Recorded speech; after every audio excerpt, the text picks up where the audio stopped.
love you. In spite of everything I did, I always loved you.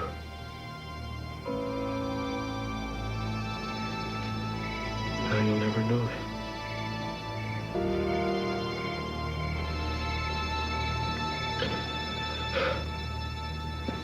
Please forgive me.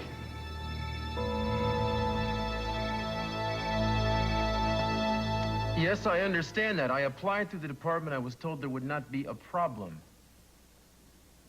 Because he's a convicted serial rapist, and talking to him is crucial to my investigation. Weren't you filled in on this? Thank you. Couldn't have settled that an hour ago. Hi. Hi, how you doing? Who was that on the phone? Oh, just some brain-dead bozo from the Department of Corrections. I thought I heard you saying something about a serial rapist. Yeah, somebody who's in the Cambrio State Hospital. A mental patient was convicted of repeated sexual attacks. You aren't thinking of going and seeing him tonight, are you? This guy's M.O. is very similar to the man I'm looking for. I got permission to go up there and talk to him, yes. I guess I don't understand. How could that help? Well, I'd like to get a line on the way such people think. Are you sure you want to do something like this? I mean, it doesn't seem to me like it would be a very pleasant experience. But a worthwhile experience if it turns out that I can get even the whiff of a clue as to what this guy might do next. And is it safe? If he's been judged criminally insane, maybe it's not a good idea for you to get in the same cell with somebody like that. It's a totally controlled environment, you know? I mean, I wouldn't be doing this if I didn't think it was important. I wouldn't waste my time.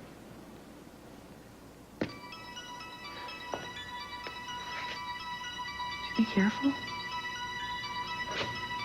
Yeah.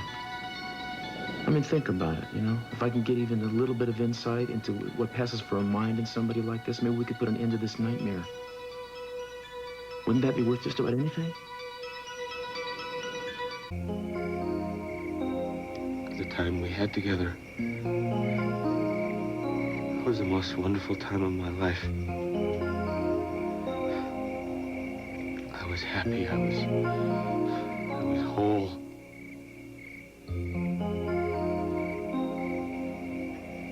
I am going to become the man you wanted me to be.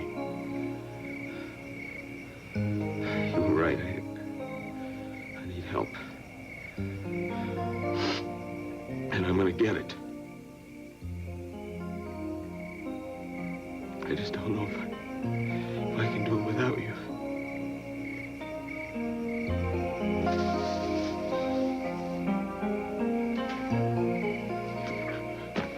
What the hell are you doing here? I didn't mean to interfere, but... Are you following me?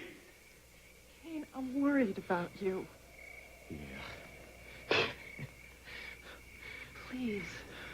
Please let me be your friend. A friend? You want to be my friend?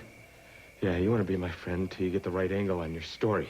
See the Vietnam vet experience real pain, genuine sorrow. Can they really feel grief like the rest of us? No, that's not it. Or maybe it's not the vet's story at all. Maybe you're just a hotshot reporter, hot on the heels of the rapist, and I'm the prime suspect. Isn't that right, friend? Look, I'm sorry I didn't come forward. It's just... I was so moved by what it was you had to say, I didn't want to intrude. Intrude? You didn't want to intrude. Well, you're just being here as an intrusion. Don't you understand that there are things in this world that are private? Things other people should not see or hear.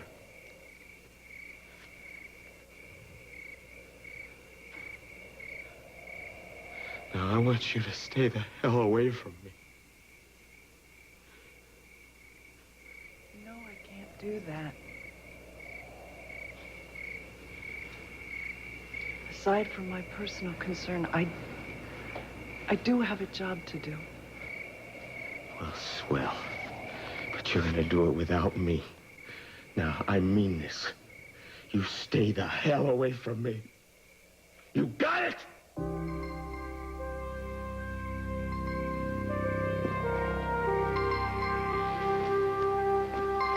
Wasn't your mother gonna stop by and take you to your appointment with Zach? Yeah, actually, she's going to the hospital because she's going to help Kelly take Jeffrey home. We're just sharing a ride together. Oh. Well, is this, your regular appointment or something different? No, just a regular appointment. You know, Zach lets the nurse put me on the scale, and then I don't uncover my eyes until she rates my progress in very large numbers. Oh, get out of town. You never looked more beautiful in your life.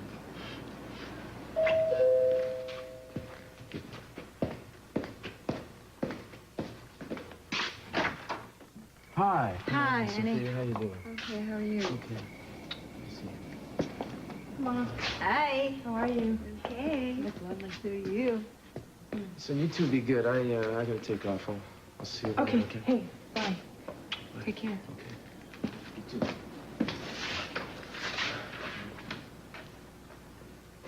too. He's working too hard. I really hope that this investigation ends soon. So do we all. You ready to go? Yeah. Let me get my purse. How the checkups been going? Oh, fine. You know, I was just telling Cruz that the weigh-ins, I think, are the worst part. Has your doctor mentioned anything to you about doing amniocentesis? Yeah, he did, as a matter of fact. Did he? Did he suggest when you should do it? No? Well, I guess probably in a little while. I don't know. Let's go. Okay. So, how am I? Everything's fine. I'm very pleased. Oh, well, if you're pleased, then I'm delighted. So, how do you feel about setting a date for the amnio? So soon? Well, we don't have to do it tomorrow, but we should set a time. Do you have any problems with the procedure? Well, to be honest with you, I don't really see how it works. I mean, I understand why it is that we're doing it, but how can a procedure like that show so much? Well, the determination of paternity has only been a recent development, actually. See, the amnio test has been combined with HLA typing.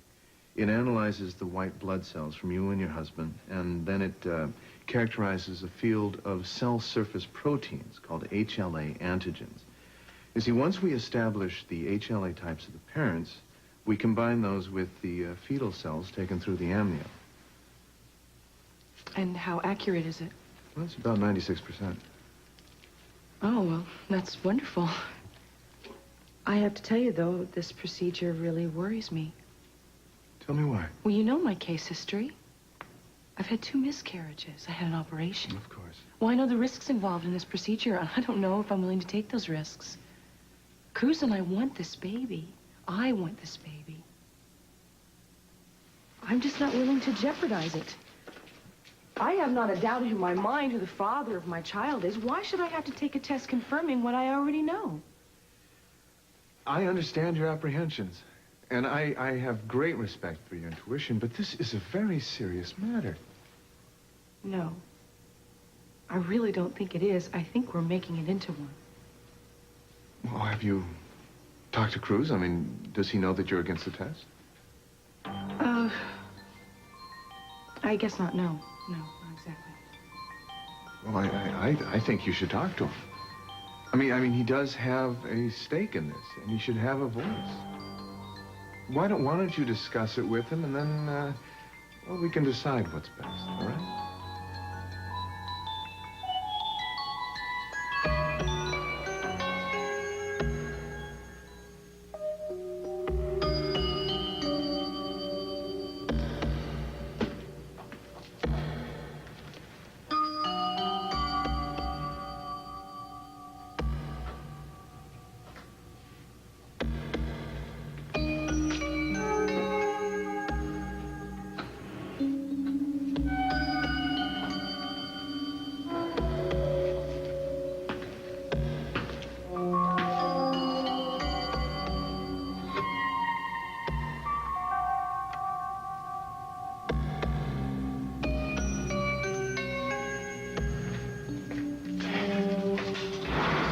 Is it? Yes. Call out when you're through. Otherwise, you've got 20 minutes. No more wins for me, Mr. Castillo. But, of course, you know that. Yes. Oh, have a chair, please. That's okay. I must apologize for the lack of amenities. I'm afraid I can't offer you a drink or any of the customary courtesies I entertain on a very small scale here. You look so surprised, Mr. Castillo. Oh, of course. You expected to come face to face with some salivating animal. I'm afraid I can't oblige. I'm quite an average man. Raping 22 women is not my idea of average. Well, my being here certainly gives lie to the saying that there's safety in numbers, wouldn't you say? Mr. Wensley, my wife, was raped recently. The man who did it is still at large. Since it happened, he has been calling her, leaving messages, leaving symbols. He will not leave her alone. Have you ever done anything like that? I'm innocent, sir. Every incarcerated person is. Didn't you know that? Yes, but you are an educated man. I notice on your bulletin board here you've been collecting articles on similar cases. You must have some theories. I think what you really want to know is why a rapist would fixate on one woman. Your wife, for instance. You got it. And why he'd continue to taunt her by leaving clues to his identity or frightening little mementos of his visits. Maybe even run the risk of following her away from home in order to leave things for her to find. Now, how did you know about that? That wasn't in the papers. Well, the motives vary. The actions are often stamped from the same sheet. It's an attempt to keep the experience alive. To remind her of, well, what they shared together. What they shared? Of course. In the way that sacrifices are shared between the mortals and the gods.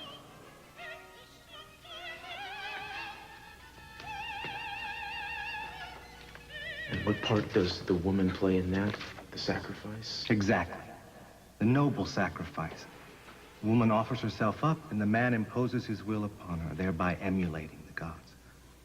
For a brief span of time, man becomes a god because his will is being done on earth, if not in heaven, through his union with these women, who become one with him, you see. That sort of commingling transcends the physical, Mr. Castillo. It becomes an anthropomorphic melding of two entities. Think of Leda succumbing to the swan, or Denai being possessed by Jupiter in a dream of gold. Now, is that rape? Or is that transmutations? Or perhaps man is not created in God's image, but in the many images of all the gods. Many men, many gods, but only one incarnate woman. And afterwards, he sends her reminders, and flowers, and rain, and shadows that fall across her path. Godly souvenirs. I was here, he seems to say. And I may come again.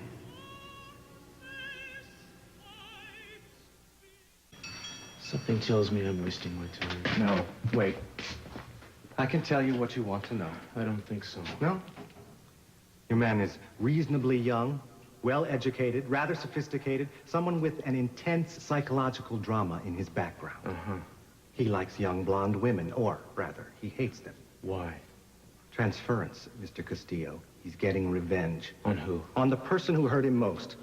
Someone in childhood, probably. Mother, babysitter, someone beautiful and important and cruel. Now, when he rapes, he sees that woman's face in his mind's eye. And how do you know that? She made him do things. She made him feel so small. Now it's her turn to feel small, to be afraid. Not just once, but for a long, long time. That's why the reminders.